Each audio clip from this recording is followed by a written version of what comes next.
Shalom, selamat hari Minggu, selamat bertemu kembali dalam ibadah Minggu pada hari ini.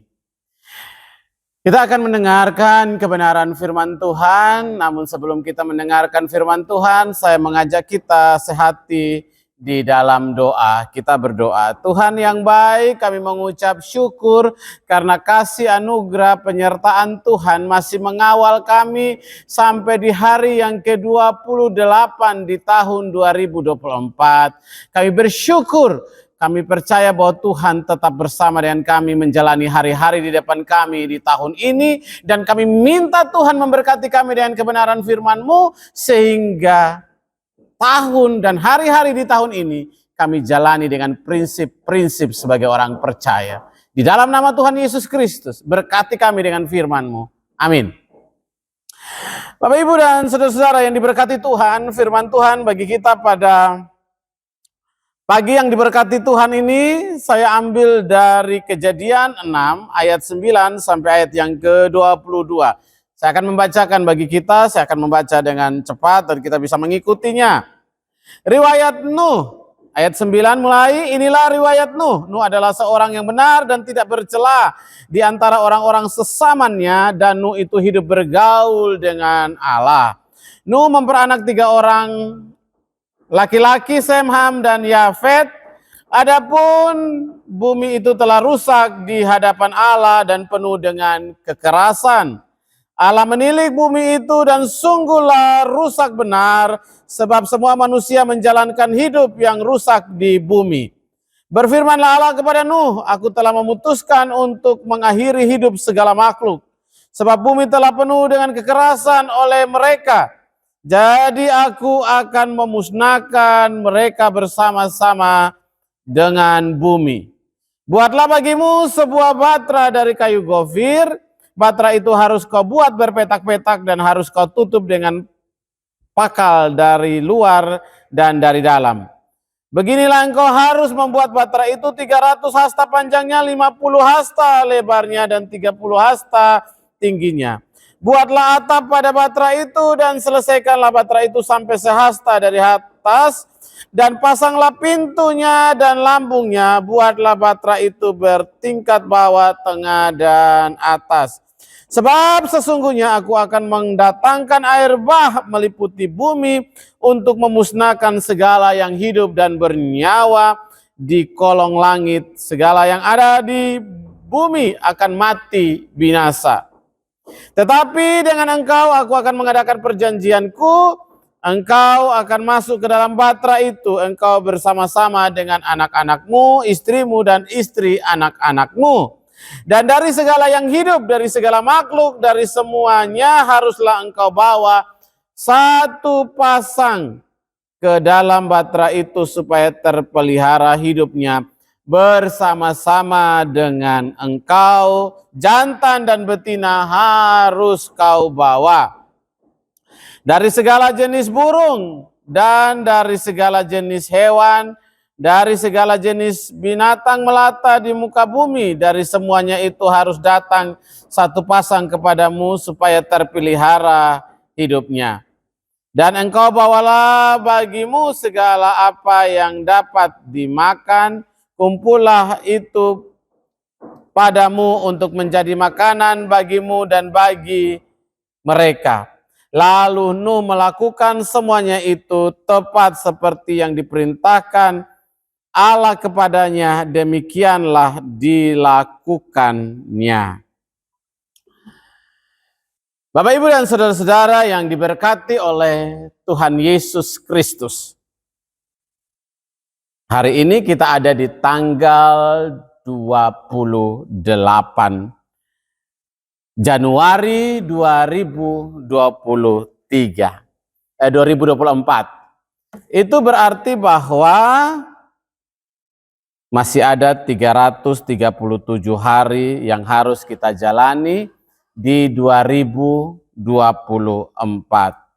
Tentunya tidak mudah menjalani tahun 2024.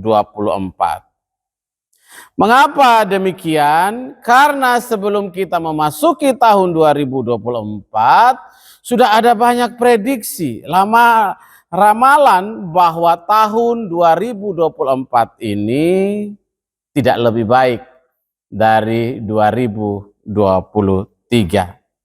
Kita masuk dengan dibayang-bayangi oleh prediksi atau sudah mulai terjadi COVID varian baru yang sudah masuk di Indonesia, bahkan di Bali, yang katanya lebih ganas dari COVID-19. Tidak hanya itu, tahun 2024 juga adalah tahun politik, di mana pada tanggal 14 Februari 2024 ada pemilihan presiden, Dewan Perwakilan Daerah atau DPD, Dewan Perwakilan Rakyat Pusat, juga Dewan Perwakilan Rakyat tingkat 1 dan tingkat 2 serentak di seluruh Indonesia. Tanggal 14 Februari. Kita tidak tahu beresnya bulan berapa karena pasti ada gonjang-ganjing politik. Tidak hanya itu, bulan November itu ada pilkada serentak pemilihan kepala daerah untuk gubernur, bupati, dan wali kota. Artinya bahwa apa? Tahun 2024 ini akan terjadi gonjang-ganjing politik. Kita akan dipertontonkan dengan berbagai drama-drama saling gugat-menggugat hasil pemilu dan pilkada sepanjang tahun 2024. Tentunya tidak baik bagi suasana dan iklim ekonomi, keamanan, dan sebagainya. Orang mulai ragu, orang mulai khawatir, orang mulai pesimis tentang tahun ini.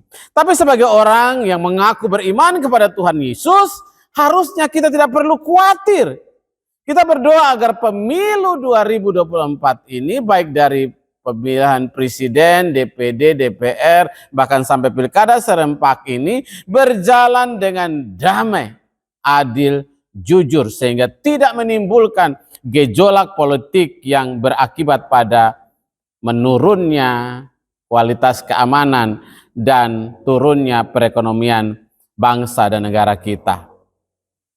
Tentunya kita harus yakin bahwa Tuhan akan kawal dan menyertai kita di tahun 2024. Nah, karena itu dengan berbagai macam hal yang tadi saya sampaikan, maka penting bagi kita untuk sungguh-sungguh di tahun 2024 ini hidup berserah dengan prinsip-prinsip yang benar.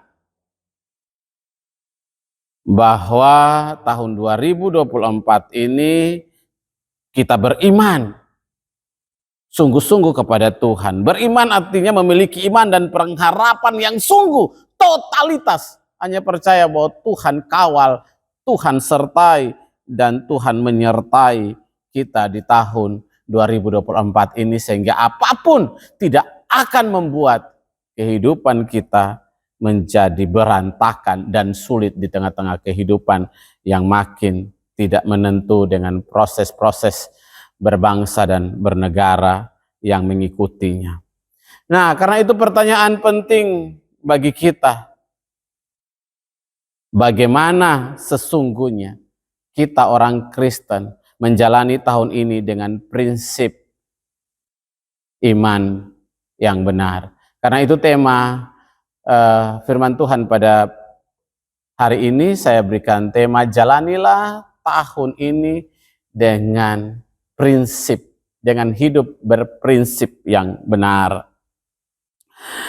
Saudara-saudara, karena itu melalui firman Tuhan pagi hari ini yang saya ambil dari Kejadian 6 ayat 9 sampai 22, ada beberapa hal penting, prinsip penting yang bisa kita ambil sebagai jawaban bagaimana kita bisa menjalani tahun ini dengan hidup memiliki prinsip iman yang benar. Kita bisa meneladani gaya pola hidup dari Nuh dalam menjalani tahun 2024. Prinsip iman, prinsip orang beriman yang pertama ketika kita mau menjalani tahun ini, bahwa hiduplah oleh iman dan bukan hidup dengan logika. Mari kita perhatikan ayat 9. Inilah riwayat Nuh. Nuh adalah seorang yang benar dan tak bercela di antara orang-orang sesamanya, dan Nuh itu hidup bergaul dengan Allah. Jelas dari Kejadian 6 ayat 9 ini, Nuh adalah keluarga yang hidup dalam suatu generasi di mana kejahatan mendominasi kehidupan pada zaman itu. Orang yang hidup di zaman itu hidup dalam kejahatan, dosa, pesta pora, kesenangan dunia, dan mereka tidak peduli dengan moral, etika, apalagi peduli dengan iman. Sementara Nuh ini, keluarganya dituntut untuk hidup dalam etika moral yang benar di atas rata-rata iman orang di sekitarnya. Jika kita bawa dalam kehidupan kita di zaman ini, itu sulit. Bagaimana kita tetap hidup benar di tengah-tengah dunia yang sudah tidak lagi memperhatikan etika moral dan tata susila kehidupan. Tentunya sulit, apalagi di zaman modern ini. Karena secara logika tentu tidak mudah kita memilih hidup kudus di tengah-tengah dunia yang menghalalkan segala cara untuk tetap bisa bertahan hidup. Ditambah dengan gaya hidup dan mode yang ada pada zaman ini. Tentunya secara manusia kalau kita berpikir, Nuh ini tertekan. Karena hidup di tengah-tengah manusia yang sudah tidak lagi menghargai adat, budaya, norma, etika. Mereka hidup dalam kejahatan dan bangga dengan kejahatan. Bahkan mereka bahagia dan menikmati kehidupan di dalam kejahatan itu. Sehingga Tuhan bilang, aku telah muak, aku telah benci dengan kehidupan orang pada zaman itu. Tuhan menilik bumi itu dan sungguh benar rusaknya manusia menjalankan hidup yang rusak di bumi. Betapa sakit hatinya Tuhan melihat manusia yang diciptakan hidup dengan tidak benar. Namun Nuh hidup berbeda. Nuh tidak hidup seperti orang dunia. Nuh tetap hidup benar, kudus dan tidak bercacat. Baik secara etika, moral, dia tetap hidup dengan kualitas iman yang teguh. Alkitab mencatat dengan jelas bahwa Nuh itu seorang yang hidup benar dan tidak bercacat di hadapan Tuhan. Mengapa demikian sampai Nuh bisa hidup dengan baik, tidak bercacat, hidup benar? Kuncinya adalah karena Nuh hidup bergaul dengan Allah. Bergaul dengan Allah berarti bahwa Nuh punya relasi yang kuat, yang dibangun dengan kuat terhadap Allah. Relasi yang sungguh-sungguh bukan dibangun 1-2 hari, bukan 1 minggu, tetapi relasi ini sungguh-sungguh dibangun sejak dini. Sejak dalam keluarganya, kita bilang dia bisa membangun ini relasi atau kehidupan benar ini dengan dari keluarganya. Karena kita bisa lihat, kalau kita baca di Kejadian 5 sebelum kisah ini, bahwa Nuh itu adalah kakek buyutnya itu adalah Henokh, yang juga hidup bergaul dengan Allah, yang kemudian diangkat hidup-hidup oleh Allah. Kemudian juga ada kakeknya Metusalak yang juga hidup di hadapan Tuhan, dan ayahnya Lamek. relasi hidup benar dan bergaul dengan Allah ini dibangun dalam keturunan mereka. Karena itu penting, mau hidup benar, mau hidup bergaul dengan Tuhan, bukan sesuatu yang dibangun 1-2 hari, tapi dibangun dalam keluarga melalui mesbah keluarga dari turun-temurun, sehingga menjaga kualitas iman, sehingga dia dikatakan hidup benar dan tidak bercacat di angkatannya. Sehingga apapun Nuh lakukan itu hidupnya dibangun dengan iman, bukan menggunakan logika menjadi dasar pijakan dalam mengambil keputusan, tetapi apapun yang dilakukannya, pijakannya dan landasannya adalah iman. Ini yang membuat Nuh tidak sedikit pun terpengaruh oleh gaya hidup orang di sekitarnya, bahkan prinsip-prinsip hidup dunia. Hal ini sejalan kalau kita mau lihat dalam Rasul Paulus, ya, suratnya kepada orang Kristen di kota Roma, menulis demikian, janganlah kita menjadi serupa dengan dunia ini, dalam Roma 12 ayat 2. Nah, itu penting bagi kita bahwa kita harus punya prinsip, tidak pakai logika. Orang sekitar sudah tidak lagi menggunakan etika, moral, bahkan pemimpin-pemimpin kita menabrak etika demi kepentingan pribadi mereka dan keluarga mereka. Tapi Nuh tidak pakai logika, dia tetap hidup beriman. Kadang-kadang logika itu tidak nyambung dengan iman, karena logika kadang-kadang iman itu kadang-kadang tidak masuk logika. Tetapi iman itu menuntun kita kepada jalan yang benar. Bagaimana dengan kita yang hidup di dunia di situasi sekarang, terlebih bangsa kita di tahun politik ini? Saya bertemu dengan banyak orang, minggu lalu masih ketemu dengan pelaku pariwisata. Banyak orang yang mulai khawatir di tahun ini, terlebih menyangkut pemilu. Saya tidak akan bahas dalam khotbah online ini. Bahkan juga banyak pebisnis yang menantikan selesainya pemilu ini secepatnya sehingga bisa berjalan dengan baik. Pariwisata sedang menurun menjelang pemilu karena orang masih ragu, khawatir tentang tahun politik ini, karena politik ini ongkosnya tinggi. Orang akan berjuang, relakan apapun demi kemenangan. Tapi kita tetap berdoa. Kadang-kadang politik ini lebih banyak baiknya, tapi ada yang tidak baiknya. Juga kita hidup di tengah-tengah dunia yang prinsipnya sudah berbeda dengan Alkitab. Orang hidup sudah tidak lagi menggunakan iman. Kita harus tetap hidup dalam kebenaran. Kita harus tetap menggunakan iman kita menjalani tahun 2024. Yang kedua, tetaplah beriman walaupun kelihatannya mustahil. Kalau kita perhatikan ayat 13 sampai 21, kita bisa lihat, berfirmanlah Allah kepada Nuh, aku telah memutuskan untuk mengakhiri hidup segala makhluk, sebab bumi penuh dengan kekerasan oleh mereka. Jadi aku memutuskan memusnahkan mereka bersama-sama dengan bumi. Buatlah bagimu sebuah batra dari kayu gofir. Batra itu harus kau buat berpetak-petak dan harus kau tutup dengan pakal dari luar dan dalam. Beginilah engkau harus membuat batra itu 300 hasta panjangnya, 50 hasta lebarnya, dan 30 hasta tingginya. Jadi saudara, kita lihat di sini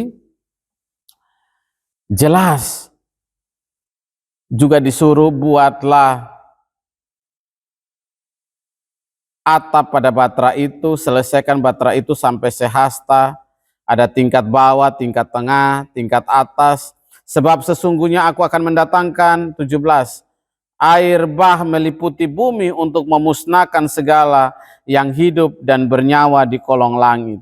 Segala yang ada di bumi akan mati binasa. Tetapi dengan engkau, aku akan mengadakan perjanjianku. Engkau akan masuk ke dalam batra itu, engkau bersama dengan anak-anakmu, istrimu, dan istri anak-anakmu, dan segala binatang. Saudara, jelas di sini bagi kita bahwa ayat 13 sampai ayat 21 sebenarnya Nuh bisa bertanya-tanya kepada Tuhan. Ini kan tentang perintah. Tuhan, awalnya Tuhan sudah muak dengan kehidupan manusia di zaman itu karena cuma didapati Nuh dan keluarganya yang tetap setia kepada Tuhan. Allah sudah mulai melihat bumi ini sudah hancur dan kacau. Orang mempraktekkan hidup tidak benar. Karena itu Tuhan minta Nuh untuk membuat batra supaya dia bebas, karena Tuhan akan memusnahkan dengan air bah. Mestinya Nuh bisa bertanya-tanya, ragu untuk membuat batra, dia tinggal di dataran yang tinggi. Adalah sesuatu yang mustahil, karena mana mungkin air bah, air laut sampai ke lokasi tersebut. Sesungguhnya ini sebuah pekerjaan yang tidak efektif dan membuang-buang waktu serta mustahil. Itulah yang juga mungkin menjadi bahan olok-olokan selama dia membangun batra itu. Orang berpikir tidak mungkin air bisa naik sampai ke dataran yang tinggi. Mustahil. Kata mustahil itulah kata yang membuat kebanyakan orang, bahkan mungkin kita sendiri, untuk gagal melihat mujizat Tuhan terjadi atas hidup kita. Karena kita sudah menganggap bahwa sesuatu itu mustahil. Tidak mungkin, nonsen itu bisa terjadi. Mustahil itu adalah kata yang menyebabkan banyak orang menyerah, putus asa, dan tidak taat pada perintah. Kehilangan semangat hidup. Mustahil itulah yang menjadi alasan bagi kebanyakan orang untuk berhenti dan berjuang ketika melihat sesuatu sudah tidak ada harapan dan mungkin mustahil untuk dilakukan. Nuh tentu juga memiliki sejumlah alasan untuk tidak melakukan perintah Tuhan dengan imannya. Faktanya semua yang dilakukan itu tidak masuk logika. Dan tentunya mustahil. Nuh melakukan segala sesuatu yang menurut kebanyakan orang mustahil, tapi Nuh memilih untuk melakukannya. Nuh memiliki segudang alasan sebenarnya untuk ragu, bimbang dengan apa yang dikatakan oleh Tuhan. Ada banyak alasan sebenarnya, Nuh bisa punya banyak alasan. Yang pertama, Nuh, mengapa Tuhan mau menghukum bumi? Oke lah jawabannya, karena bumi penuh dengan kejahatan. Tapi kan Tuhan itu Maha Pengampun. Nuh kan bisa berdalil itu. Kedua, mengapa hanya dia dan keluarganya yang diselamatkan?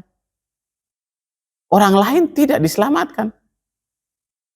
Yang ketiga, bagaimana mungkin dia diperintahkan untuk membuat batra, sementara itu kan jauh tempatnya dan tidak mungkin. Dan masalah-masalah lainnya, kapan hujan bisa turun sampai bisa naik ke situ, kan ini pertanyaan-pertanyaan yang tidak masuk akal. Mustahil ini terjadi. Tapi saudara, luar biasa, Nuh sangat mempercayai Tuhan tanpa mempertanyakan apapun.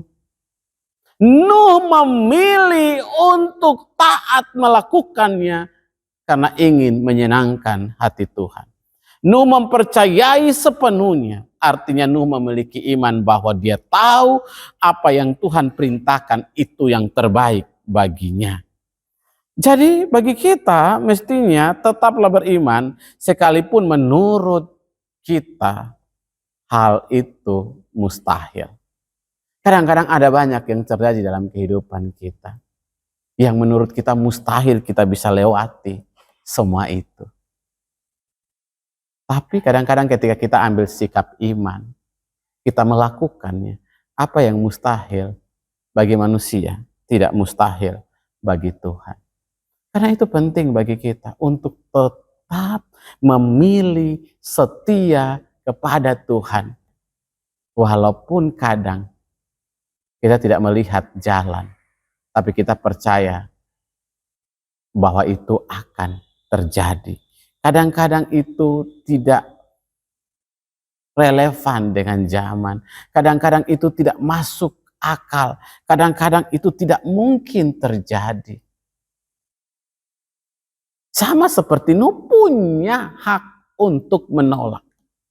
Tapi dia lebih memilih untuk melakukan karena dia tahu bahwa apa yang Tuhan rancangkan pasti terjadi dan tidak ada rancangan Tuhan yang tidak terjadi. Dan apa yang Tuhan rancangkan itu pasti yang terbaik untuknya. Bayangkan kalau Nuh tidak menurut melakukan itu, dia akan mati bersama-sama dengan semua orang. Tentunya Tuhan akan menolong, tapi Tuhan akan memberikan pelajaran ketidaktaatannya kepada Tuhan. Karena itu saudara-saudara, mungkin kita memasuki tahun ini dengan berbagai prediksi bahwa ekonomi tidak akan bertumbuh di atas 5%. Banyak orang merasa bahwa mustahil 2024 perekonomian Indonesia akan bertumbuh di atas 5%. Tapi kita tetap percaya bahwa tahun ini penyertaan Tuhan sempurna. Ada yang berpikir bahwa mustahil pemimpin yang baru lebih baik daripada Jokowi. Karena kita selama ini tiba-tiba mendapat pemimpin yang luar biasa bekerja, dan orang berpikir tidak mungkin mendapat pemimpin yang lebih baik sekaliber Jokowi. Orang juga berpikir mustahil ekonomi keluarga bisa bertahan. Mungkin orang berpikir mustahil bisnis akan berjalan dengan baik di tahun ini. Mustahil bisa membangun rumah tangga dengan lebih baik di tengah-tengah gonjang-ganjing ekonomi dan politik. Hal-hal yang kelihatan mustahil bagi dunia, tapi bagi Allah kita, bahwa apapun yang terjadi atas bangsa dan negara kita ada dalam perkenanan Tuhan, bahkan juga terjadi dalam keluarga kita. Kita melihat mustahil sesungguhnya untuk Nuh melihat dari kacamata dan logika manusia. Tapi Nuh memilih untuk percaya walaupun dia belum melihat apakah itu akan terjadi dalam kehidupan. Tapi dia memilih untuk percaya dan melakukannya. Karena apa? Imannya melampaui apa yang dilihat oleh dunia ini. Imannya melampaui logika dunia. Karena itu dia memilih untuk percaya walaupun dia belum melihat apa yang terjadi. Saudara, seberapa kita yang tetap berjuang dan berdoa sampai hari ini, walaupun kita tidak melihat ada sesuatu yang akan terjadi, kita belum melihat ada titik terang yang akan terjadi dalam kehidupan kita, tapi kita masih tetap berdoa karena iman kita melampaui logika kita, karena kita percaya bahwa logika kita tidak bisa mengukur kedaulatan Allah dan mujizat Allah. Saya habis berkunjung dengan seorang yang sakit, anaknya sakit, namanya Kadek Agus Juniarta, sudah kelas 3 SMA, sudah mau ujian, tiba-tiba sakit, kepalanya sakit sekali. Dibawa ke dokter, dibilang lambung dan lain-lain. Orang tuanya tetap bawa terus. Dokter bilang dia harus dicek kepalanya, tapi akibatnya dia akan hilang ingatan. Akhirnya dibawa, dicek, masuk ke situ, benar keluar anak itu lumpuh, tidak bisa buat apa-apa, tidak bisa ngomong, hilang ingatan. Secara medis itu susah, ada cairan di kepala yang dia sekarang jadi lumpuh, tidak bisa melihat, tidak bisa mendengar, hanya terbaring, harus ngangkat karena dia tidak bisa gerak sama sekali. Saya pergi lihat, saya bilang ini secara medis kayaknya sulit untuk disembuhkan. Tapi apa? Ibunya bukan orang percaya. Tapi dia bilang sama saya, Pak Pendeta, saya percaya satu saat anak saya pasti sembuh. Karena itu saya berjuang untuk anak saya. Orang bilang ada kesembuhan, di mana saya akan pergi. Saya akan bawa anak saya karena saya percaya pasti akan sembuh. Kita tidak tahu nanti bagaimana, tapi saya melihat ada iman yang besar walaupun dia tidak percaya Tuhan Yesus. Dan kami berdoa, kami ngomong sama dia, Tuhan, tetap percaya, pegang imanmu kepada Tuhan. Saudara, ada banyak mungkin yang di luar logika kita tidak mungkin terjadi. Tapi kalau kita punya iman, kita tetap percaya walaupun kita tidak melihat. Nuh belum melihat bahwa apa yang akan terjadi, tapi dia percaya bahwa rancangan Allah tidak pernah gagal atas hidupnya. Karena itu dia memilih untuk taat dan tetap percaya. Karena itu kita tidak tahu tahun ini bagaimana, tetapi pilihlah tetap percaya, walaupun mungkin jalan belum terbuka untuk kita. Yang ketiga dan terakhir, tetaplah taat pada perintah Tuhan. Ayat 22, kita perhatikan, lalu Nuh melakukan semuanya itu tepat seperti yang diperintahkan Allah kepadanya, demikianlah dilakukannya. Jelas dalam ayat 22 ini bahwa semua yang diperintahkan Tuhan kepada Nuh dilakukan sesuai dengan petunjuk Tuhan, tanpa dikurangi, tanpa dilebihkan, termasuk ukuran bahtera. Jumlah binatang yang harus dibawa dalam bahtera itu.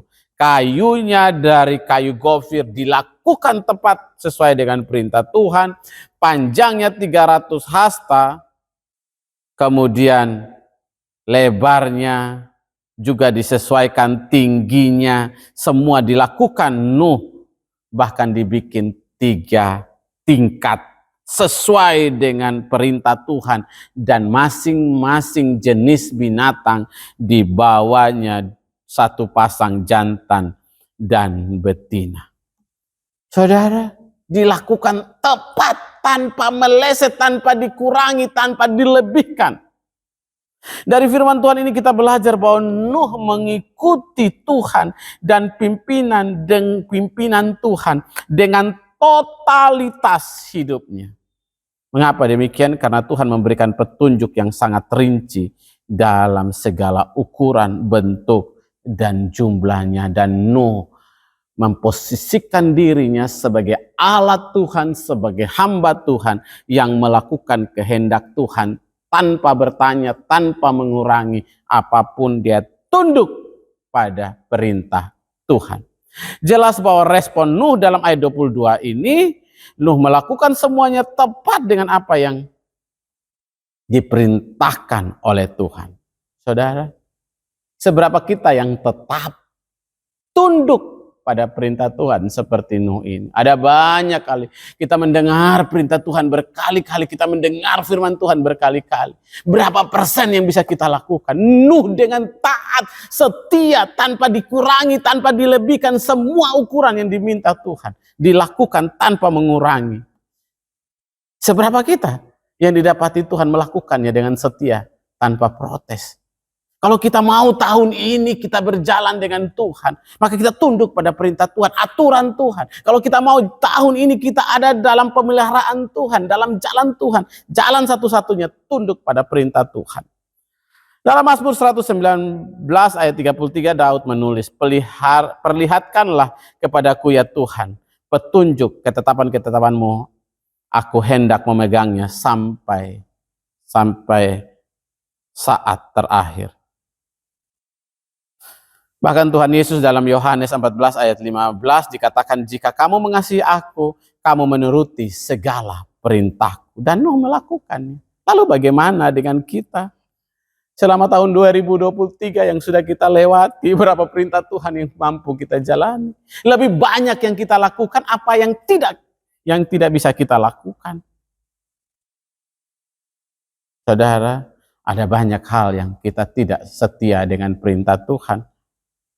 Karena itu tahun 2024 yang baru kita jalani 28 hari ini dan masih ada 337 hari di depan kita yang merupakan misteri bagi kita. Mari kita berkomitmen untuk mentaati perintah Tuhan, mentaati firman Tuhan, hidup di dalam firman Tuhan, agar biar di tahun 2024 ini hidup kita dikontrol oleh Tuhan dan firman Tuhan menjadi kompas penunjuk arah bagi kehidupan kita. Saudara, karena itu jika ingin hidupmu diberkati oleh Tuhan, taatlah pada perintah firman Tuhan. Keteladanan Nuh yang taat perintah Tuhan membuat Nuh dan semua keluarganya selamat dari kematian akibat air bah.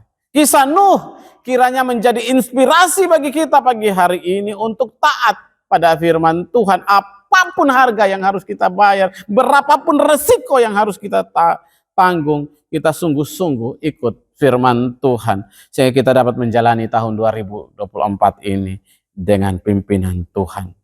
Saudara, bila saat ini kita juga ada dalam pergumulan, kadang kita tidak melihat ada jalan atau tidak, ada keluarga yang sakit, ekonomi belum baik, bisnis kita juga belum berjalan dengan baik, kelihatannya tidak ada titik, tapi tetap percaya bahwa tidak ada yang mustahil bagi Tuhan. Tetap memilih percaya di atas logika dunia, bahwa kita tetap percaya karena iman kita kepada Tuhan, dan Tuhan akan memberkati kita. Selamat menjalani tahun 2024. Percaya bahwa penyertaan Tuhan sempurna bagi kita yang percaya kepadanya. Tuhan Yesus memberkati kita. Amin.